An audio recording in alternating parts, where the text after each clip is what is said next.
During the Executive Council meeting following the provincial elections, Montreal Mayor Valérie Plante revealed the issues the city will prioritize in collaboration with the CAQ. The Plante administration says they intend to become a leader in the ecological transition, as well as work on problematics having to do with housing, houselessness, and armed violence. Stay tuned to hear what else they will prioritize.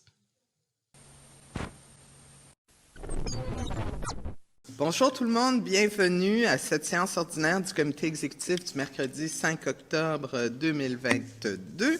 Je veux souhaiter la bienvenue à tous mes collègues qui sont parmi nous, ici à la salle Peter McGill, ou ceux qui se joignent à nous en ligne de façon hybride. Alors, sans plus tarder, je veux également saluer tous les membres de l'administration qui sont là, dont notre DG par intérim, M. Dufort, ainsi que Maître Tanny Moore et toutes les personnes qui se joignent à nous de façon virtuelle, les DGA, etc. Alors, sans plus tarder, nous allons commencer avec la lecture de l'ordre du jour. Donc, en 10.001, adoption de l'ordre du jour de cette séance. En 20.001, conclure une entente cadre avec la firme Groupe Kelly Netting pour la fourniture sur demande de services de nettoyage après sinistre pour les bâtiments de la Ville de Montréal.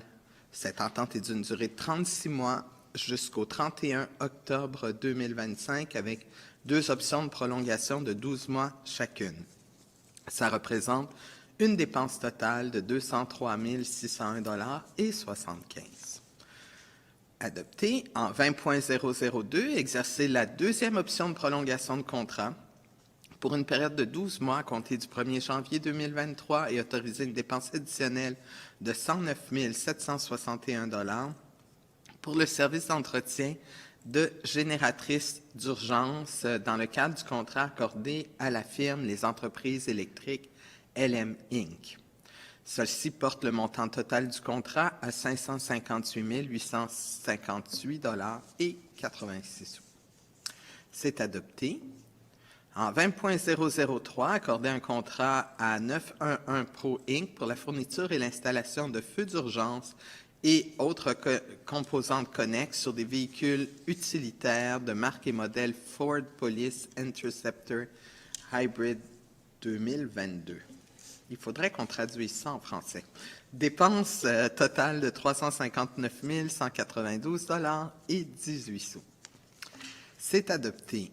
En 20.004, autoriser la Ville à signer l'avenant avec le ministère des Affaires municipales et de l'Habitation afin de prolonger la convention pour soutenir des projets pilotes relatifs à l'utilisation de véhicules électriques autonomes jusqu'au 31 décembre 2025. C'est adopté.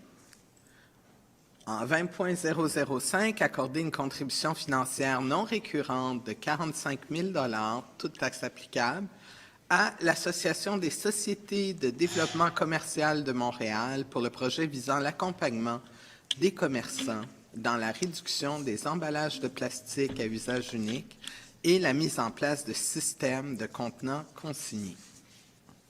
C'est adopté. En 20.006, approuver la convention de prêt de documents d'archives par la Ville de Montréal au Musée des Hospitalières de l'Hôtel-Dieu pour l'exposition Notre montagne, Mémoire du Mont-Royal d'octobre 2022 à février 2024.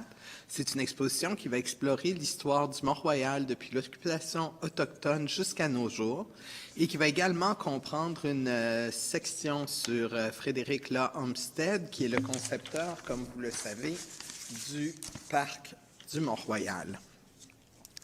En 30.001, accepter un don de livres de M. Bertrand Dumont pour la Bibliothèque du Jardin botanique de Montréal et autoriser l'émission par le trésorier d'un reçu officiel aux fins d'impôt sur le revenu à M. Bertrand Dumont. C'est une valeur totale, son don, de 754,32 $. C'est adopté. En 30.003, autoriser une dépense estimée à 5 886 $ et 18 sous relativement au déplacement du 6 au 22 octobre 2022 de Mme Alia Hassan-Cournol, qui est conseillère associée à la mairesse et qui s'occupe des questions de réconciliation avec les peuples autochtones et des affaires internationales, qui va participer à la 10e conférence générale des Mayors for Peace à Hiroshima, au Japon. Voilà, alors c'est adopté. En 30.004, autoriser la réception d'un montant de 2 511 $ et 5 sous taxes incluses de l'organisme Les Voyagements, le théâtre de création en tournée, afin de soutenir la présentation de rencontres qui ont eu lieu en 2021 et 2022 autour de la création dans les 5 arrondissements montréalais concernés, et accorder un budget additionnel de dépenses équivalent aux revenus additionnels et autoriser la Direction du développement culturel du service de la culture à affecter cette somme pour le paiement des dépenses afférentes à la présentation de ces rencontres. Voilà, c'est adopté. Peut-être, Mme Hassan-Cournol, vous voulez nous dire un petit peu plus sur cette conférence des maires pour la paix? Oui, avec plaisir, Madame la Présidente. Bonjour tout le monde. Donc, c'est une conférence qui va se dérouler à Hiroshima, donc au Japon. Et Hiroshima, depuis une quarantaine d'années, est un leader pour la place des villes dans la paix, comment on se sent en paix dans une ville et quels sont les impacts et l'influence des villes lors de conflits armés. On le sait, Hiroshima a connu un épisode absolument tragique lors de la Seconde Guerre mondiale. Et évidemment, c'est une ville qui s'est engagée contre la non-prolifération nucléaire. Donc c'est dans ce cadre-là que la ville de Montréal va participer à ce 10e congrès annuel. Et il y aura quelques surprises sur place. Donc j'ai vraiment très hâte à cette mission. Ça va être un moment, une opportunité pour Montréal d'influencer en relations internationales, évidemment, et de rencontrer des maires et mairesses de plus de 1000 villes dans le monde. Donc très hâte à cette mission. Merci beaucoup pour cet éclairage.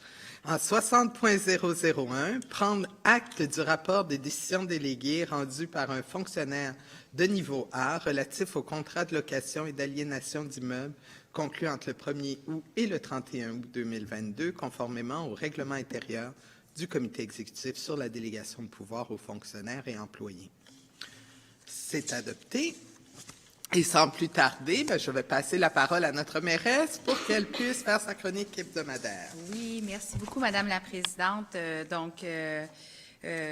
J'en profite rapidement pour souhaiter un bon voyage à ma collègue Alia Hassan-Cournol qui s'en va au Japon. D'ailleurs, vous l'avez bien dit, Alia, tu l'as bien dit, Montréal et le Japon, on a de bonnes relations, dont la ville d'Hiroshima, très, très importante. Nous sommes toutes les deux villes engagées pour la paix.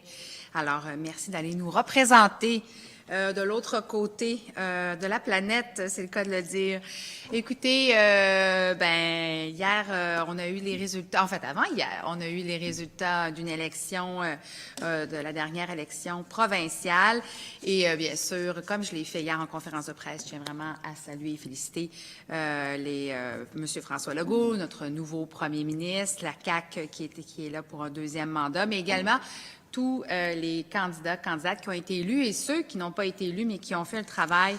On le sait autour de cette table à quel point c'est exigeant, c'est difficile, mais surtout c'est un exercice, démocratique important. Et quand on décide de mettre sa face sur une pancarte, c'est parce qu'on y croit, puis on est prêt à aller défendre les positions et la vision d'un parti. Alors, toutes mes félicitations à celles et ceux qui ont fait cet exercice.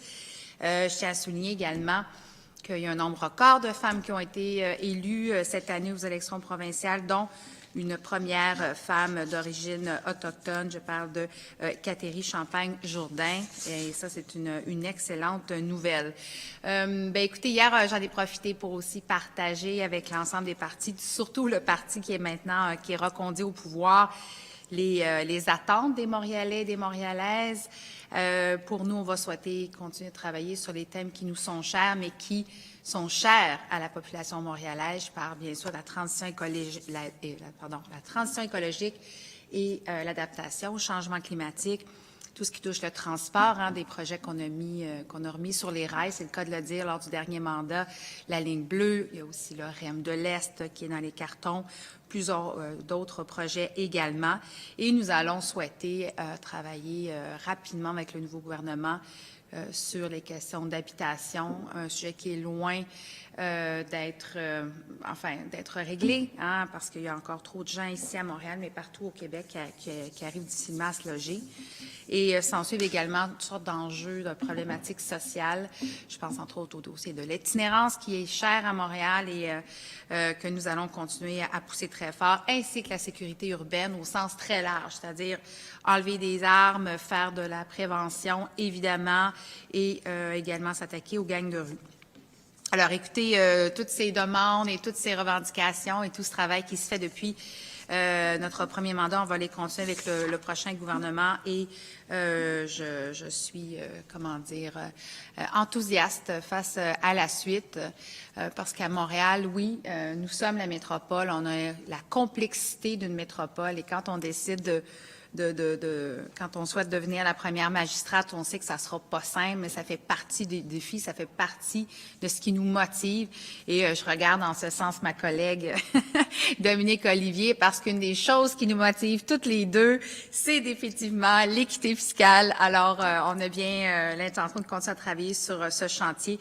D'ailleurs, le 7 novembre prochain sera le premier événement là, du forum sur la fiscalité, où Montréal tient à jouer un rôle de leader sur la question de la diversification des sources de financement, des sources de revenus, pour Montréal, mais pour toutes les municipalités du Québec. En terminant, juste vous dire qu'hier, j'ai eu le grand plaisir d'aller voir le lancement et l'illumination de la grande murale de Riopelle, qui est tout près de celle de Léonard Cohen. Alors, on a deux grands géants qui sont fièrement représentés. Enfin, Léonard Cohen, oui, alors que pour M. Riopelle, on parle plutôt d'une œuvre inspirée de son travail. Et puis, c'est absolument magnifique et ça donne le coup d'envoi pour l'anniversaire, le 100e anniversaire de M. Riopelle, un artiste qui a marqué vraiment l'histoire de l'art contemporain, mais Montréal également, et qui est reconnu partout à l'international. Donc, ces festivités, il va y avoir plein de choses. Je vais vous en parler souvent parce que ça va d'une grande murale qui a été faite par Marc Séguin jusqu'à une pièce de théâtre qui va être dirigée par... j'ai oublié son petit prénom, Lepage. Robert Lepage, voilà, pardon. Son petit prénom, Monsieur Lepage, et plein d'autres festivités comme celle-ci pour s'assurer que la mémoire et l'œuvre de Monsieur Riopelle est bien présente à Montréal, mais également partout au Québec. Donc, je vous invite à aller voir ça du haut du Mont-Royal, c'est malade. Voilà, merci. Merci beaucoup, Madame Plante. Alors, voilà qui conclut notre ordre du jour pour cette séance. C'était court aujourd'hui. Et je veux remercier tout le monde à la maison qui nous ont suivis aujourd'hui. Vous souhaitez un très bon long week-end de l'Action de grâce. C'est le temps d'aller découvrir aussi toutes les belles couleurs. On parlait du Mont-Royal tout à l'heure à Montréal. Et on vous retrouve la semaine prochaine pour une autre séance du comité exécutif, mercredi.